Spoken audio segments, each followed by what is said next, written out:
আপনার তো ঠিক চিনতে পারলাম না। এই যে এই বাড়ির পরের গ্রামে। এই গ্রামটা পরের গ্রামে আমাকে বাড়ি। আম্মা, এই যে আমার মানুষটা রোদে রোদে হাইটা হাইটা অসুস্থ হয়ে যেতেছে, একটু পানি খাওয়াবেন, লগে একটু যদি কিছু দিতেন খাওয়ালে আমি মানুষটার একটু বাঁচাতে পারতাম। ঠিক আছে, আপনারা বসুন, আমি নিয়ে আসছি। এই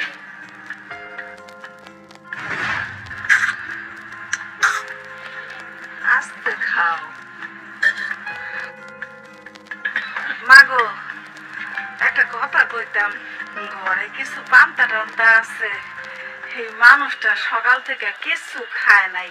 দুইটা মুড়ি চিরা থাকলেও দেন মা, খুব খিদে লাগছে।